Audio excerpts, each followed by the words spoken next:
Hello दोस्तों, आप सभी का स्वागत है वैल्यू इन्वेस्टर यूट्यूब चैनल के ऊपर। इस वीडियो के अंदर बात करेंगे वेदांता का जो डीमर्जर है वो किस वजह से डीले हो रहा है, इसके ऊपर बात करेंगे। उसके साथ वेदांता को लेकर दोस्तों एक कमाल की खबर आ चुकी है। आप देख सकते हो प्रमोटर ने कर्ज को चुका दिया है, यानी जो कर्जा था उसको चुका दिया है। गिरवी शेयर पर आ चुकी है बड़ी खबर, यानी प्लेज शेयर के ऊपर आ चुकी है काफ़ी बड़ी खबर।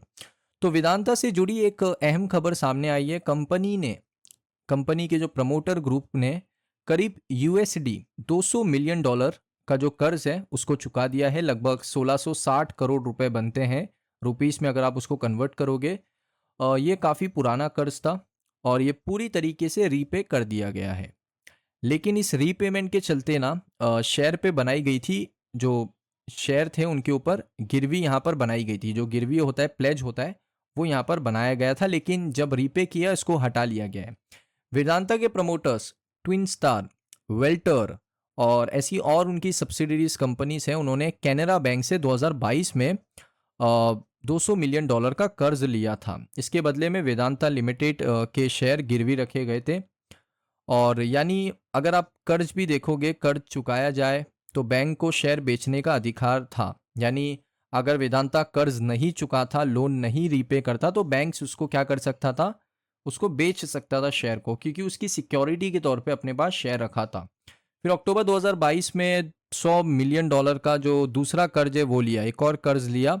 इसके बाद भी शेयर पर जो गिरवी है, जो प्लेज है, वो बनाई गई है। कंपनी का शेयर 8 जुलाई 2025 को 454 रुपए के भाव पर बंद हुआ।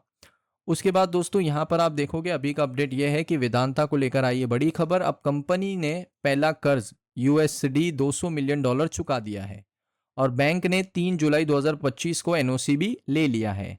और इसके बाद जो गिरवी है, जो शेयर गिरवी थे, जो प्लेज थे, उनको हटा दिया गया है। वेदांता ने साफ कहा है कि पहले वाले कर्ज में कोई प्लेज यानी शेयर गिरवी रखने की कानूनी प्रक्रिया नहीं थी। सिर्फ आप कह सकते हो ना कि एक फॉर्मेलिटीज के लिए उसको प्लेज किया गया था। ये वेदांता का मानना है। अब प्रमोटर द्वारा कर्ज चुकाने से क्या क्या चीज़ें हो सकती है, देखिए सबसे पहले फाइनेंशियली स्टेबल होगा कंपनी। फाइनेंशियली स्टेबिलिटी बढ़ेगा, लिक्विडिटी बढ़ेगा कंपनी के अंदर, उसका कैश फ्लो बढ़ेगा, ये सारी चीज़ें होंगी। मार्केट में भरोसा बढ़ेगा। जब प्रमोटर ग्रुप अपना पुराना कर्ज निपटाते हैं तो इससे निवेशकों को भरोसा बढ़ता है।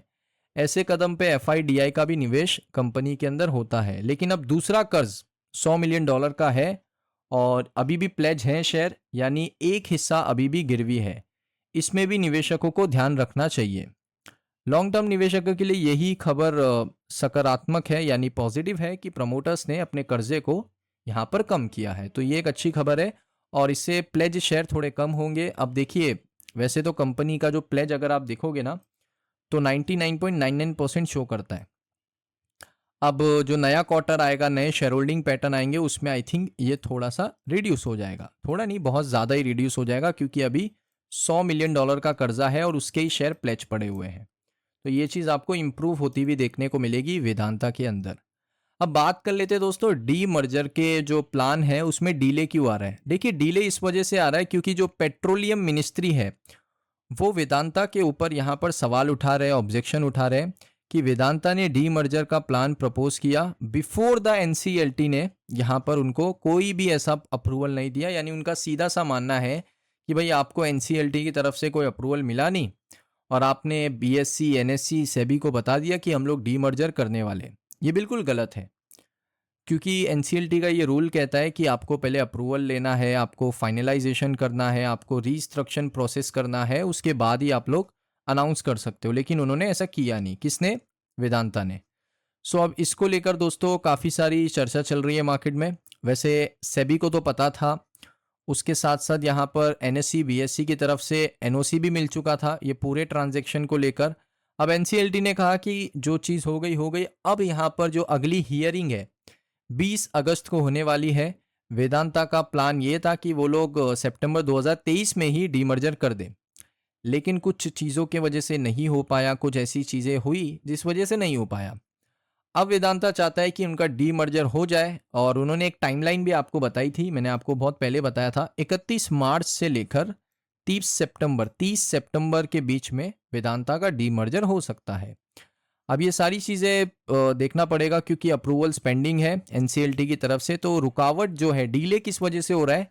एनसीएलटी के अप्रूवल की वजह से। एनसीएलटी जैसे अप्रूवल दे देगा वैसे ही वेदांता डीमर्जर का जो भी प्रोसेस है उसको शुरू कर देगा। सो यहाँ पर आप कह सकते हो कि पेट्रोलियम मिनिस्ट्री की तरफ से थोड़ा सा ऑब्जेक्शन उठाया गया, प्लस जो अप्रूवल नहीं मिले हैं एनसीएलटी की तरफ से वो भी एक बड़ी वजह है। सो दोस्तों, ये वीडियो आपको कैसे लगा कमेंट सेक्शन में ज़रूर बताइए। अगर आपको ये वीडियो अच्छा लगा, वीडियो को लाइक करें। चैनल पे अगर आप पहली बार आए हो सब्सक्राइब कर लो। मिलता हूँ नेक्स्ट वीडियो में। और इस आर्टिकल का जो लिंक है वो आपको डिस्क्रिप्शन में मिल जाएगा। सीएनबीसी की तरफ से आपको ये आर्टिकल देखने को मिला है।